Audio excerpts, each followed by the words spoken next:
La dernière guerre mondiale occupe une part importante de nos programmes scolaires, et la collaboration reste d'ailleurs un sujet inévitable pour qui veut comprendre cette période. Pour l'illustrer, une image revient fréquemment dans les manuels, mais aussi dans l'imaginaire, celle des femmes tondues pour avoir entretenu des relations avec des Allemands. Pourtant, n'est-ce pas là une image réductrice, y compris lorsqu'on s'intéresse aux Bretonnes ayant collaboré ? Bienvenue dans la rubrique Débunkage, l'émission qui démystifie nos idées reçues sur l'histoire de la Bretagne.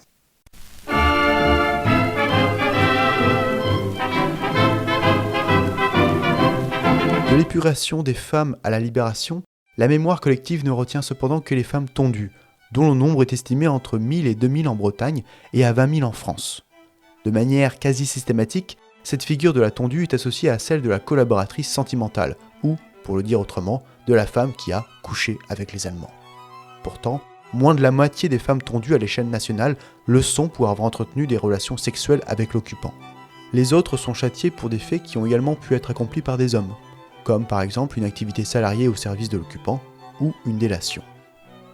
C'est ce que confirme l'étude d'une autre réalité, certes moins spectaculaire mais tout aussi exceptionnelle, la forte présence des femmes devant les cours de justice et les chambres civiques, qui sont des tribunaux spécialement créés pour juger les collaborateurs et les collaboratrices.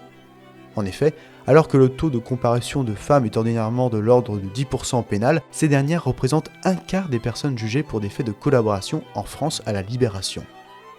Dans la Bretagne aux 5 départements, qui correspond au ressort de la Cour d'appel de Rennes, ce taux dépasse même les 40%, soit un peu plus de 2200 femmes pour un total d'environ 5400 individus jugés. Intéressons-nous à l'une de ces femmes. Le 15 juin 1946, une certaine Marie est condamnée à mort par la Cour de justice de Morbihan pour avoir appartenu à l'Abwehr, le service de contre-espionnage de l'armée allemande, entre 1942 et 1944. Les informations qu'elle fournit à l'occupant durant cette période provoquent l'exécution ou la déportation de nombreux résistants. L'un de ses chefs la décrit alors comme un agent extrêmement habile et précise que ses renseignements correspondent toujours aux faits. Au-delà de la valeur des informations apportées à l'occupant, le procès de Marie met en lumière deux réalités souvent ignorées. D'une part, que certaines femmes ont pu rejoindre les rangs de la collaboration la plus extrême durant l'occupation. D'autre part, qu'elle n'échappe pas à la répression des faits de collaboration la plus sévère à la Libération. Justement, la Libération apparaît donc comme un moment exceptionnel dans l'histoire judiciaire des femmes, alors que les relations entre les sexes sont tendues en raison de la défaite de 1940 et des 4 années d'occupation. La justice participe clairement au rétablissement d'une France virile, au rétablissement d'un ordre pénal, social et moral masculin. Étudier les archives des tribunaux de l'épuration permet surtout de constater que les Bretonnes ne sont pas seulement jugées pour des faits nés d'une contrainte avec l'occupant, et qui s'expliquent par la peur, la lâcheté, la cupidité ou encore l'amour.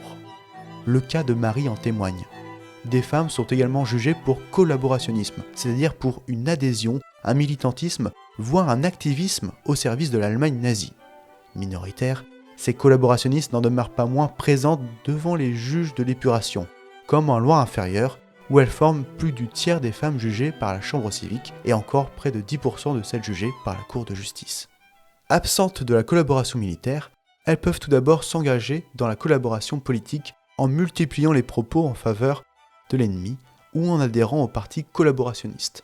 Une partie a certes adhéré pour des raisons plus tactiques que politiques, à l'image de ces femmes espérant trouver du travail ou faire revenir un proche prisonnier de guerre en Allemagne, mais une autre partie est véritablement convaincue par la collaboration. Tout en assistant régulièrement aux réunions, certaines collaboratrices montent à la tribune, défilent revêtues de leurs uniformes ou distribuent encore les journaux de leur parti dans l'espace public. Enfin, les Bretonnes ont également pu rejoindre les rangs de la collaboration policière en travaillant pour les services de renseignement allemands. Elles deviennent alors des indicatrices plus ou moins régulières ou, comme Marie, de véritables agents de renseignement. Encartées, ces dernières se voient attribuer un pseudonyme et touchent un salaire fixe qui est éventuellement augmenté de primes en fonction de la qualité des informations apportées. Leur activité principale consiste à obtenir des informations sur les milieux résistants en les épiant, en les filant, voire en les infiltrant. Toutes démontrent que le collaborationnisme des Bretonnes a donc bien existé. Et le cœur joyeux je chantais, ah, que la France est belle. Merci à Fabien Lostec pour l'écriture de cet épisode et à Betsabé Levin pour la technique. L'épisode que vous venez d'entendre vous est présenté par l'association Rubricaine Histoire Braise. Elle rassemble les jeunes qui font vivre l'histoire de Bretagne. Elle est ouverte aux étudiants, aux médiateurs, aux chercheurs, mais aussi aux enseignants qui souhaitent valoriser cette histoire. Si ça vous a plu, vous pouvez tout à fait nous soutenir en prenant part à notre aventure ou tout simplement en nous faisant un don via Helloasso afin de développer nos futurs projets. Retrouvez-nous enfin sur notre site internet et sur nos réseaux sociaux. Et on vous dit à bientôt.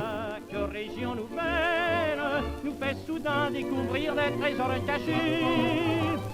Du Rhône à La Rochelle, de la Garonne au souriant pays normand. Ah, que la France est belle, et comme on est heureux d'être un de ses enfants.